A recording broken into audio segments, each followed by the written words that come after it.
मेरे सभी अमृतंश बच्चों, मेरे सभी प्रिय भाइयों और बहनों, मेरे सभी बुजुर्गों, माताओं,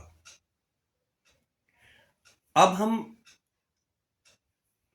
चर्चा करेंगे कि अपने चक्रों को दूसरी जो विधि है, अपने चक्रों को कैसे खोलें।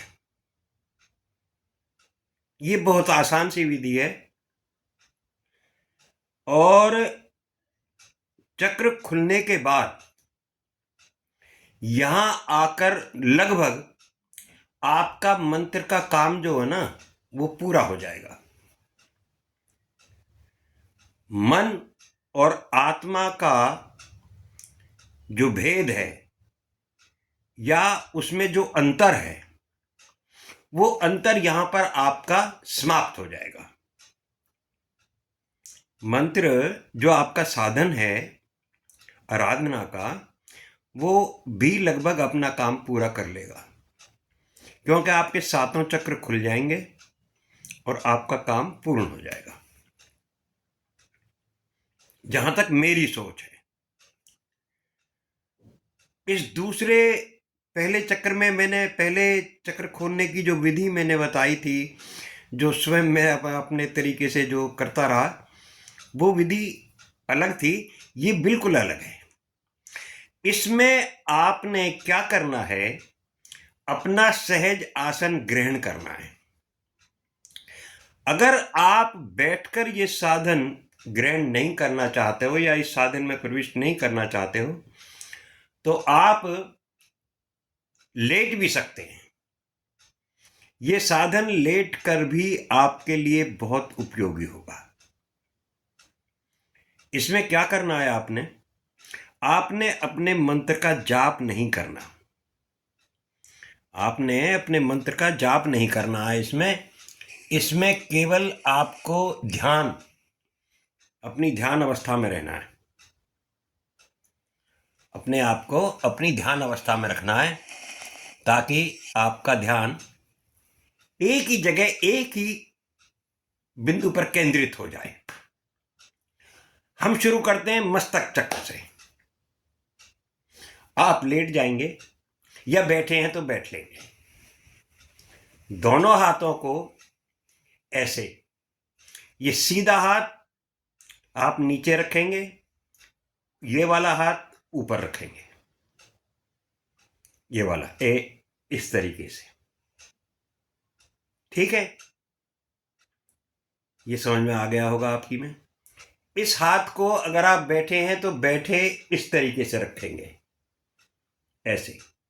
आंखें आपकी बंद होनी चाहिए। ध्यान आपका पूरी तरीके से, पूरी श्रद्धा, पूरी निष्ठा, पूरे प्रेम, पूरे भाव के साथ आप अपने ध्यान को यहां लगाएंगे। मंत्र का जाप करने की या आपको काउंटिंग करने की जरूरत नहीं है। अब जो मैं बता रहा हूं कुछ नहीं करना, आपने केवल अपने ध्यान को यहां केंद्रित करना है, ऐसे।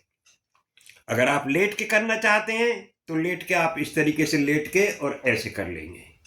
रखिए हाथ को, आंखें बंद रखेंगे, ध्यान हथेली के बिल्कुल सेंटर में लगाएंगे और इस हथेली का आप ध्यान रखेंगे कि ये भी आपके यहां सेंटर में रहे। मतलब सेंटर का मतलब यह है कि आपका ध्यान एक जगह रहना चाहिए। उसको आप जहां चाहें वहां लगा सकते हैं, यहां इस तरीके से। क्योंकि बहुत सारे बच्चों के जो मैं महसूस कर रहा हूं, जिस तरीके के प्रश्न आप बच्चे पूछ रहे हैं, उससे मैं अस्वस्थ हो गया हूं कि आपके चक्र अब खुलना चाह रहे हैं। आपके चक्रों की अब खुलने की अवस्थाएं धीरे धीरे आगे बढ़ रही हैं और कुछों के खुल भी गए हैं। ये बहुत अच्छा लगता है सुन के। साधना करने वाला कोई भी व्यक्ति क्यों ना हो, जब वो इस तरीके से आगे बढ़ता है, प्रगति करता है, तो वो अच्छा लगता है। क्यों? क्योंकि वह एक अच्छा इंसान बनने के लिए भी जा रहा है। वो देवत्व को प्राप्त करने में सफल हो रहा है। तो नंबर 1 यहां, 1, नंबर 2 यहां, 3, नंबर 2, नंबर 1 यहां, नंबर 2 यहां। अगर दोनों हाथ नहीं लगाना चाहे तो लेट के भी और बैठ के भी ये दोनों हाथ ऐसे भी आसान हो जाएंगे आपके लिए, ये ऐसे भी आसान हो जाएंगे। पिछले हाथ की हथेली को जो है इस गुद्दी के यहाँ रखिए और इसको यहाँ हाथ रख लीजिए। कंठ के ऊपर आपका ये वाला चक्र जो ना आपके कंठ के ऊपर आना चाहिए, यहाँ ऐसे कर लीजिए या दोनों हाथों को यहाँ रख लीजिए। अगर आप लेटे हुए हैं तो दोनों हाथों को यहाँ रख लीजिए और लेट के इस हाथ को यहां रखना चाहते हैं तो भी आप रख सकते हैं। कोई इसमें कष्ट नहीं होगा, आपको कोई तकलीफ नहीं होगी। हाथ का बहुत अच्छी तरीके से दूसरे हाथ का उपयोग कर सकते हैं आप, इसमें आपको कोई कष्ट नहीं होगा, न खींचातानी करने की जरूरत पड़ेगी। दूसरा, तीसरा, अब आप हृदय चक्र पर आ जाइए। देखिए ऐसे मुट्ठी आप बंद करेंगे तो आपका तीसरा चक्र ऑटोमेटिकली आपके इसके एंड में आएगा, यहाँ यहाँ यहाँ। ये आपका हृदय चक्र आ गया। ये वाला हिस्सा जो है ये देख लेंगे अच्छी तरीके से। मुट्ठी बंद करेंगे आप ऐसे और यहाँ लगाएंगे अपने इस पे, तो यहाँ ये लगभग यहाँ आएगा। यहाँ इस हाथ को अपने को ऐसे, जहाँ ये है, जहाँ ये मैं उंगली के जो इशारा बता रहा हूँ, ये देखिए, यहाँ अपने हाथ को ऐसे रख लेंगे, दूसरे हाथ को इसके ऊपर ऐसे रख लेंगे, ऐसे ऐसे ऐसे। दोनों हथेलियां बिल्कुल सेंटर में होनी चाहिए, हाथों की हथेलियां भी एक ही सेंटर में होनी चाहिए। यहां आ गए आप। उसके बाद आप अपने सूर्य चक्रा पे आ जाइए। यही बिल्कुल उतना ही बनेगा, लगभग थोड़ा बहुत इधर उधर होता है, नहीं तो अन्यथा वही बनेगा आपका सूर्य चक्र, जहां ये आपका अंगूठा यहां से यहां आया है मुट्ठी के बराबर। उस मतलब यहाँ ये लगभग, ये जहाँ आपकी, इसको बोलते हैं कौड़ी शाद बोलते हैं, ये कौड़ी के करीब जहाँ आपकी पसलियाँ मिलती हैं, इसके बिल्कुल लगभग जहाँ कौड़ी है आपकी, वहाँ आप इस हाथ को ऐसे खोल के ऐसे रख लेंगे, ऐसे ऐसे। और उसके बाद इस हाथ को यहाँ इसके ऊपर रख लेंगे। ठीक, आसान है तरीका, कोई कठिन नहीं है। उसके बाद आप यहां आ जाइए अपने नाभि चक्र पे। अब ये हो गया आपका पहला मस्तक, दूसरा कंठ, तीसरा हृदय, चौथा सूर्य, पांचवा आपका नवल चक्र। यहां आ गए। अब आप नवल चक्र पे आ जाइए। यहाँ ये आपका नवल चक्र, बिल्कुल टुंडी यहाँ देख लो आपके हाथ के, यहाँ इस नवल चक्रा पे आप यहाँ हाथ रख लेंगे नाभि के ऊपर। ये इस तरीके से ये हथेलियां दोनों सेंटर में होनी चाहिए, मतलब हथेलियां हैं ये दोनों, हथेली ऊपर नीचे होने चाहिए। यहां आप हाथ को रख लेंगे, ठीक है। उसके बाद आप अपने सेक्स चक्रा पे, काम चक्रा पे जिसको हम कहते हैं, काम चक्र पे आ जाइए। ये भी यहां से जो है ना लगभग इतना ही होगा। यहां अपने हाथ को रखिए इस तरीके से, काम चक्र पे आप अपने हाथ को चक्र नीचे रखेंगे। टूंडी के आपकी जो नाभि है उसके मुट्ठी सी बना के ना अंदाजा लगा लेंगे आप, तो सेक्स चक्र आपका वहीं मिलेगा आपको, काम चक्र जिसे कहते हो, वहां जाएंगे, ठीक है। अब रह गया रूट चक्रा, आपका जो मूलाधार है, मूलाधार चक्र। इस मूलाधार चक्र के लिए आप क्या करेंगे, आपके पास अगर आप बैठे हैं तो दोनों हथेलियों को यहां मिला के और इस तरीके से नीचे रख लेंगे, इस तरीके से ऐसे ऐसे मिला के रख लीजिए। जहां आपकी रीढ़ की हड्डी का एंड होता है, जहां आपकी रीढ़ की हड्डी एंड करती है, वहां आपके हाथ की हथेलियां दोनों बिल्कुल उसके एकदम सीध में होनी चाहिए। रूट चक्रा में ये इसी तरीके से, जैसे आपकी रीढ़ की हड्डी है ये नीचे से टेढ़ी होती है, ये इस तरीके से होती है, हल्की सी होती है ना।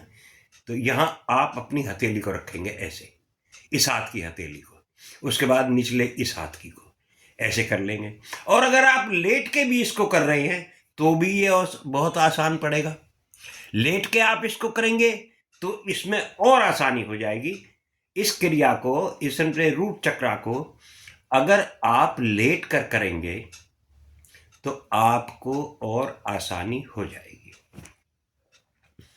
अब सवाल उठता है कि ये ध्यान अवस्था आपकी कितने देर की कम से कम होनी चाहिए। ज्यादा से ज्यादा निर्भर करती है आपके ऊपर, कम से कम निर्भर करती है आपके चक्रों के, जो आपके चक्रों को आपने जो ताकत देनी है, जो प्रयास करना है, वो निर्भर करती है आपके अवस्था के ऊपर।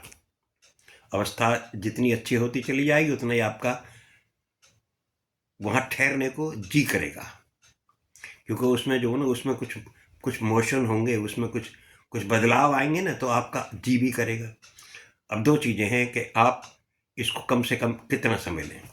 इस पे आप 3 मिनट से लेके 4 मिनट से लेके 5 मिनट तक, 3, 4 या 5, 3 से तो कम किसी कीमत पे भी नहीं होना चाहिए। 3, 3.5, 4 मिनट से कम तो मत लीजिए, क्योंकि जब तक आपका ये रूटीन बनेगा, आपका रूटीन तो यहीं से बनना शुरू हो जाएगा। ध्यान का अवस्था जो है ना, आपके मस्तक से ही शुरू हो जाएगी।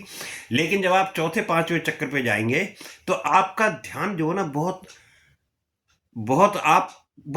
वो हो जाएंगे, संकुचित हो जाएंगे आप,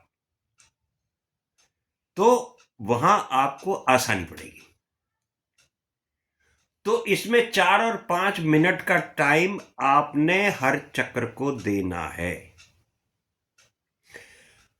आप इसमें जितना अच्छा समय दे पाएंगे उतनी ही जल्दी आपके चक्र, बिना दिमागी सोच के, बिना मन को भगाए हुए, बिना चित्त में कोई किसी किस्म की वृत्ति चल रही हो उसको हटाए हुए, ये आपके ध्यान की अवस्था होगी और आप इसको बहुत जल्दी ग्रहण कर पाएंगे, बहुत जल्दी प्राप्त कर पाएंगे। आपके चक्र खुलने शुरू हो जाएंगे और जब चक्र खुलेंगे तो इनमें रोशनी निकलेगी। आपके मस्तिष्क में कई बार लाइट भी आ सकती है, क्योंकि यहाँ भी मस्तिष्क में भी फर्क डालेगा ये। यहाँ भी आपके मस्तिष्क में भी अंधेरा हो सकता है, लाइटें जल सकती हैं।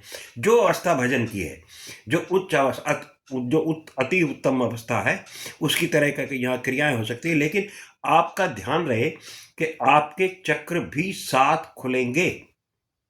चक्रों में अपने आप रोशनी आनी शुरू हो जाएगी। ये रोशनियां कभी कभी बदलती रहेंगी, रंग बदलते रहेंगे इनके, कभी कोई ग्रीन होगा, हरा होगा, लाल होगा, कैसे होगा, इस तरीके की क्रियाएं इसमें होती रहेंगी और आप आगे बढ़ते रहेंगे और एक दिन अंततः आपके चक्र पूरी तरीके से खुल जाएंगे। अब इनके पीछे एक चीज और आती है। इन चक्रों को आपको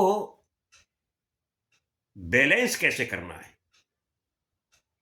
मतलब ये चक्र जो है ना, दोनों आगे और पीछे के जहां जहां आपके चक्र हैं, आपके सोलर प्लेक्सिस तक, सूर्य चक्रा तक आपको अपने चक्रों को बैलेंस भी करना है और रूट चक्रा को भी बैलेंस करना है।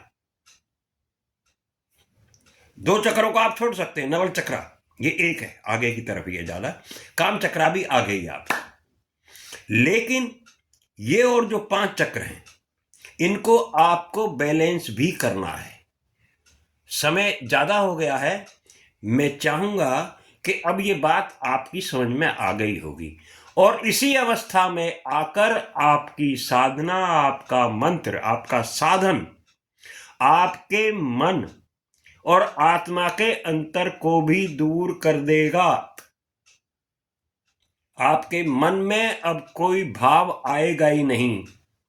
आपका मन वही कहेगा, आपका चित्त वही कहेगा, आपकी बुद्धि वही सोचेगी जो अब आपकी आत्मा कह रही है। जैसे ढोलक है, बाजा है, चिमटा है। अगर इनका सुरताल ठीक ठाक बैठ जाए ना, तो बोलने वाले की आवाज जो जो गाने वाला है उसको बड़ा आनंद आता है। ये वैसी ही अवस्था है।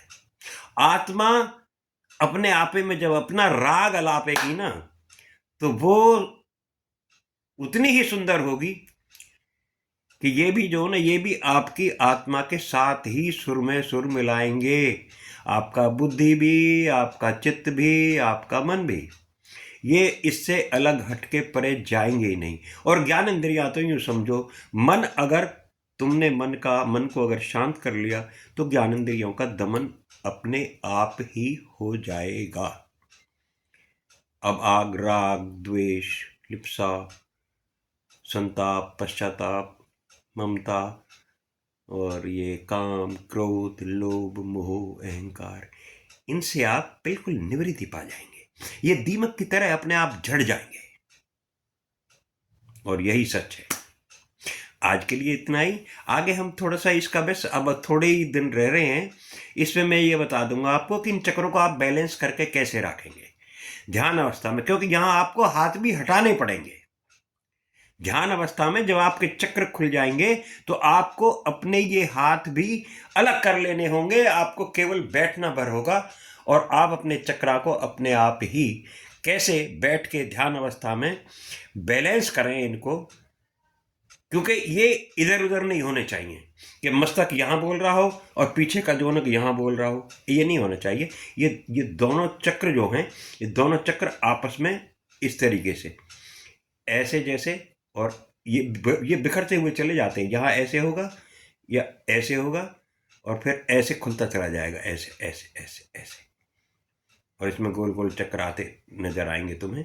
बहुत शानदार होता है, बड़ा मजा आता है, बड़ा आनंद आता है इसमें। ये अवस्था जब आप आएगी आपकी, आप इसमें बड़ा आनंद लेंगे, बहुत आनंद मिलेगा आपको। तो आज के लिए इतना ही। भारत माता की जय। जय हिंद। जय हिंद की सेना। राधे राधे। और हम सबको, हम जितने भी सनातनी भाई हैं, इसमें ध्यान रखना, मनुस्मृति जो कहती है ना, जिसको हम गलत व्याख्या करते हैं, मैं कई बार कह चुका हूं, चातुर्वर्ण्यम मया सृष्टम गुण कर्म विभाग से। यह गीता जी में भगवान कृष्ण का अर्जुन को उपदेश है कि 4 वर्णों की व्यवस्था मैंने की थी। कैसे, किस लिए?